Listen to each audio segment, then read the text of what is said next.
does the board have to do to move the school forward?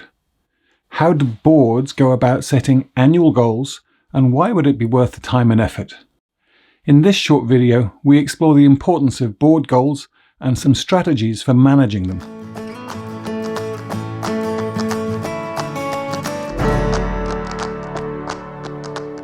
So before we get into setting board goals, we have to assume that the foundational building blocks are already in place. This means that you have a robust vision and a mission articulated, perhaps supported by other guiding statements such as values or beliefs. These are important, not just for your promotional materials, but these should be acting as a continual touchstone and a driver for your board deliberations and decisions. You may have established a strategic plan that's in place, or maybe that's something that you're developing now. It therefore makes sense that any board goals that are developed are in conjunction with this, or at least with cognizance of the strategic plan. It may be that there are elements of the strategic plan that may best be done by the board, or at least with trustee input. So for example, if the strategic plan involves infrastructure development or major curriculum change, then it may be necessary for the school to secure land or planning permission or government support for these initiatives.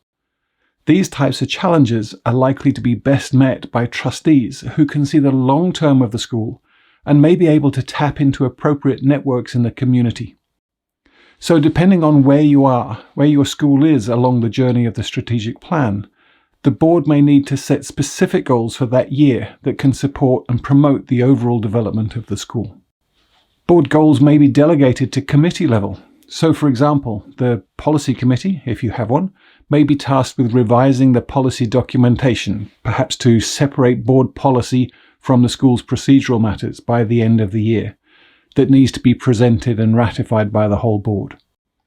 Board goals can also be internally focused. So for example, perhaps the committee structure needs to be reorganized to be more in line with the strategic drivers, or a governance committee needs to be established so that it can better ensure trustee transition and training. As with the school's strategic plan, board goals may be associated with objectives that give clear, tangible and measurable outcomes. These are important as they should be used to gauge the degree of progress throughout the year. If the board goals are not a focus of discussion during the year, then they're not likely to get the traction that they require to actually make the headway.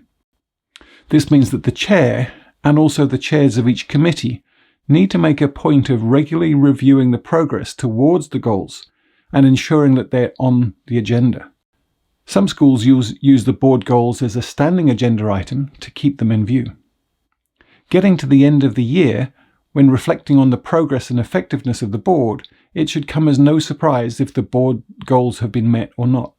To reiterate a theme that's been mentioned elsewhere, to serve on the board, and therefore to lead, takes commitment and oftentimes courage. Courage to do the right thing and to ensure that the long-term goals are being worked on alongside the pressing issues that may have been coming up unanticipated. If you know that there will be unanticipated road bumps that need to be juggled without losing sight of the big important goals, you're much more likely to be mentally prepared to find those personal strategies to manage your workload.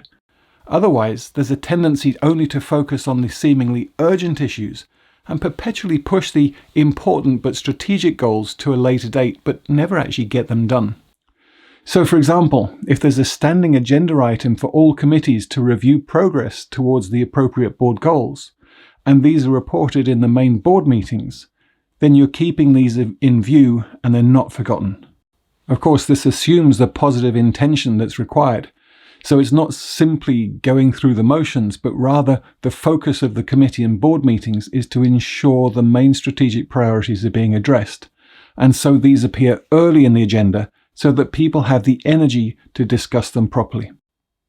This would also set the tone that the board's focus is on the strategic and then other issues that arise are dealt with more as speed bumps along the way that need to be navigated rather than becoming the main focus of the meeting.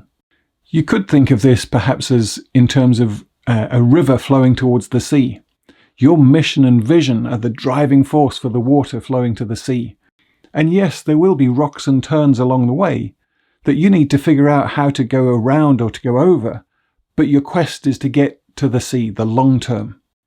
If your focus is always on the rock and the turn, you tend to lurch from one to the next without seeing the bigger picture of actually where you're going and why, and you have no compass to understand if you should go left or right.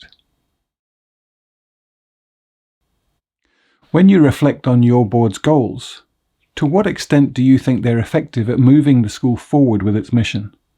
What strategies are used in your board to keep the goals in view and used as action points?